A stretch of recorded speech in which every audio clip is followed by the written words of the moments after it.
तो ये आपने देखा कि 2016 की 16 बड़ी खबरें कमोडिटी मार्केट को लेकर कौन कौन सी रही हैं, लेकिन आप बात करेंगे 2017 की। हमारे साथ 3 एक्सपर्ट यहाँ पर जुड़े हैं। हमारे साथ अशोक मित्तल हैं, किसान धन के CEO हैं। हमारे साथ अजय केडिया है, केडिया कमोडिटी के MD मुंबई से, और साथ ही हमारे साथ अहमदाबाद से ग्लोब कमोडिटीज़ की AVP रेनिशा चनानी जुड़ी हैं। आप तमाम लोगों का बहुत बहुत स्वागत है कार्यक्रम में। और सबसे पहले आप तमाम मेहमानों को नए साल की एडवांस में ढेर सारी शुभकामनाएं। हम उम्मीद करते हैं कि नए साल में भी कमोडिटी मार्केट में जो निवेशक हैं, जो ट्रेडर हैं, उनको अच्छा खासा मुनाफा मिले, कमोडिटी मार्केट की ग्रोथ बढ़े। और सबसे पहले बात करेंगे गोल्ड की ही, क्योंकि गोल्ड में अगर हम देखें तो 2016 में हालांकि बहुत बड़ा मुनाफा नहीं मिला है। आखिरी हफ्ते में कुछ तेज़ी आई है, और अब पूरे साल की अगर बात करें तो 9% से ज़्यादा की तेज़ी गोल्ड में देखने को मिली है। अशोक मित्तल, मेरा पहला सवाल आपसे ये होगा कि क्या आपको लगता है, क्योंकि 2010 के फंडामेंटल की बात करें तो फंडामेंटल में ज़्यादातर ऐसे पॉइंटर हैं जहां पर इस बात के संकेत मिल रहे हैं कि ब्याज दरें अमेरिका में बढ़ेंगी तो गोल्ड पर दबाव दिखेगा। ऐसे में आपका कमेंट क्या होगा गोल्ड को लेकर? सबसे पहले तो मैं अपनी तरफ से भी बोलना चाहूँगा दर्शकों को कि अगला साल जो 2017 का साल है वो कमोडिटीज़ का साल होगा, और 2017 के लिए सबको बहुत बहुत शुभकामनाएं। ऐसा माना जा रहा है कि 2017 का साल जो है वो कमोडिटीज़ का साल ही होगा। जहाँ तक गोल्ड का सवाल है, मेरे ख्याल से जो हमने पिछले साल में लो देखा है, करीब जब हमने जनवरी में स्टार्ट किया 24,500 24,600 के आसपास में, और उसके बाद में जो ग्रोथ है वो जो इस साल के एंड तक देखेंगे तो सिर्फ 9.5-10% के आसपास है। मेरा ऐसा मानना है कि जो लो हमने देखा है वो लो ब्रेक नहीं होएगा। तो वापस से जब भी हमें कभी गोल्ड करीब 25,000 रुपये के आसपास, 25,000 से 25,500 के आसपास देखने को मिलता है इस ड्यूरिंग दिस ईयर, जो कभी भी पॉसिबल है because of lot of reasons, कभी हमें शार्प फॉल देखने को मिल सकता है। तो ऐसे समय में हमें उसमें खरीदारी ही करनी चाहिए। मेरा ऐसा मानना है कि जो 2016 में 9.5% रिटर्न मिली है, उसकी बजाय अगर मान लीजिए हम 25,000 पे खरीद रहे हैं और 30,000 के आसपास का रेट हो सकता है, जो मेरे व्यू में पॉसिबल है, तो हमें करीब 20% की रिटर्न इस साल में गोल्ड में देखने को मिल सकती है। तो गोल्ड में आप ऐसा नहीं है कि 2 जनवरी को जाके खरीद लें, बल्कि ऐसा करना चाहिए कि जब आपको रेट 25,000 25,500 वाली रेंज में मिले उस समय खरीदिए, तो आपकी बड़ी अच्छी मेरे ख्याल से रिटर्न आएगी। दूसरी बात, इसमें रिस्क रिवार्ड रेशियो भी काफ़ी अच्छा रहेगा, बिकॉज जब उस लेवल पे खरीदते हैं तो डाउन साइड है वो काफ़ी कम रहेगी। मुझे नहीं लगता है कि गोल्ड कोई $1,000 के नीचे जाएगा अगले पूरे साल में। ठीक है, तो आप कह रहे हैं कि अगर 25,000 से 25,800 का स्तर दिखे तो आप गोल्ड खरीदिए, 27,650 का टारगेट आपको दिख सकता है। रेनिशा, आपका व्यू क्या होगा? क्या आप अशोक मित्तल से एग्री करती हैं, और क्या आपको लगता है कि जो गिरावट के फंडामेंटल हैं गोल्ड के 2017 के, वो बहुत ज़्यादा अब यहाँ पर इम्पैक्ट नहीं करेंगे क्योंकि डिस्काउंट हो चुके हैं? तो आपका अपना असेसमेंट गोल्ड को लेकर क्या है? ऐसे में गोल्ड में किस तरह का ट्रेड करना चाहिए?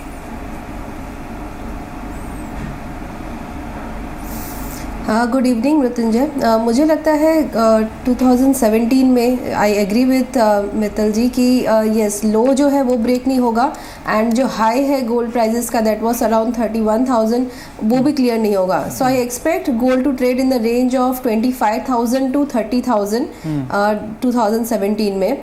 And yes, I would also say कि हमें 2 जनवरी को ही बाय करने की ज़रूरत नहीं है, we should wait for the right levels. मुझे लग रहा है internationally 1080 is a good level to enter in for gold. So consequently अगर MCX पे या फिर स्पॉट मार्केट में देखेंगे 26,500 के आसपास प्राइस मिलती है, या 27,000 तक भी मिलती है प्राइजेस, तो आई वुड से बाय करना चाहिए with the stop loss of 24,500। And मुझे लग रहा है prices could rally to 30,000 levels in the year to come. Yes, factors अभी भी जो नेगेटिव थे वो प्राइजेस में डिस्काउंट हो चुके हैं। मार्केट अभी भी 2 रेट हाइक्स जो है वो डिस्काउंट कर रहा है। तो आई थिंक नेगेटिव डिस्काउंटेड है। First quarter would be very positive for gold, so I would say yes, buy करना चाहिए तो लोअर लेवल्स। अशोक मित्तल और रेनिशा का मानना है कि गोल्ड में अभी तेजी रहेगी और आप गिरावट पर बाई करके मुनाफा कमा सकते हैं। लेकिन अजय केडिया, क्या आपको भी यही लगता है फिर आपको ये लग रहा है कि जो गिरावट के फंडामेंटल हैं वो 2017 में भी हावी रहेंगे मार्केट पर? गुड इवनिंग मृत्युंजय और सभी दर्शकों को नए साल की शुभकामनाएं। देखिए 2016 की बात करें तो हमने 2016 में खास करके 7 नवंबर तक मार्केट में अच्छी खासी तेजी देखी, जहां हमने डबल डिजिट करीबन 20% से ज़्यादा की गोल्ड में तेजी देखी। बट 8 नवंबर से सिनेरियो टोटली चेंज हुआ। इंटरेस्ट रेट जो सिनेरियो बढ़ा है, मुझे लगता है फर्स्ट क्वार्टर में ये गोल्ड पे हावी रहेगा। गोल्ड में फर्स्ट क्वार्टर में मैं समझता हूँ कि गिरावट का रुख बना रहेगा, जो इंटरनेशनल में करीबन $1000 के करीब और डोमेस्टिक में 25,000 तक का लेवल गोल्ड में दिखा सकता है। बट जैसे हम सेकंड क्वार्टर थर्ड क्वार्टर में पहुंचते हैं, धीरे धीरे प्राइजेस कंसोलिडेट करके तेजी की तरफ रुख करेगा, जो ऊपर में हम भी पकड़ते हैं कि 29 से 30,000 का लेवल डोमेस्टिक मार्केट में। इसमें रुपया फैक्टर काफी इंपॉर्टेंट रहेगा। वहीं इंटरनेशनल में 1280 1300 का जो लेवल है, वहां पे जाके मार्केट रुकना चाहिए। तो दो एक्सपर्ट कह रहे हैं कि गोल्ड में तेजी रहेगी, अजय केडिया का मानना है कि गिरावट रहेगी, लेकिन लेवल जो अजय केडिया ने दिया है 27,800 का, यानी साफ तौर पे ये कहना चाह रहे हैं कि मार्केट में अगर तेजी आती है तो आप वहां पर बिकवाली करें। तो बहुत ज़्यादा कॉन्ट्राडिक्शंस नहीं है यहाँ पर राय में। आगे बढ़ते हैं, बात करते हैं अब चांदी की। और चांदी की बात करें तो गोल्ड के साथ साथ चांदी में भी कुछ तेज़ी रही है 2016 में। लेकिन अशोक, क्या आपको लगता है कि चांदी की चमक 2017 में कंपेयर टू 2016 ज़्यादा रहेगी? देखिए, अगर आप 2016 देखेंगे तो जहां गोल्ड ने करीब 9.5% की रिटर्न दी है, उसके मुकाबले में चांदी ने करीब 18% के आसपास की रिटर्न दी है इस 2016 वाले साल में। और इसमें भी मैं ये बोलना चाहूँगा कि जो लेवल्स हैं, चाहे आप डॉलर टर्म्स में देखें या रुपी टर्म्स में, जो मुझे याद है कि पिछले साल हमने चांदी खरीदी थी कुछ 33,500 या 34,000 रुपये के आसपास, इनफैक्ट फिजिकल मार्केट में खरीदी थी। तो उसमें अगर आप जिस टाइप की ग्रोथ देखने को मिली है, तो मुझे लग रहा है वो लेवल्स इसमें भी काफ़ी मेंटेन करेंगे। तो अगर हमें करीब 35,000 के आसपास में चांदी का लेवल देखने को मिलता है, मतलब डॉलर टर्म्स में आई थिंक कुछ $14.5-15 के आसपास देखने को मिलता है, तो that should be a good level to invest. और जिस प्रकार से इंडस्ट्रियल एक्टिविटी बढ़ रही है, तो वो मेरे ख्याल से गोल्ड से ज़्यादा चांदी को एक्टिवेट कर सकती है अपसाइड मोमेंट के लिए। और वैसे भी अगर आप देखेंगे वोलेटिलिटी के पर्सपेक्टिव से, तो गोल्ड की बजाय चांदी हमेशा ज़्यादा मूवमेंट देती है परसेंटेज टर्म्स में। तो इसमें भी अपसाइड मूवमेंट मेरे हिसाब से बड़े आराम से करीब 20% के आसपास की रिटर्न आप एनुअलाइज 2017 के साल में भी मान के चल सकते हैं। और डाउन साइड जो है मेरे ख्याल से 5-6% से ज्यादा नहीं रहेगा।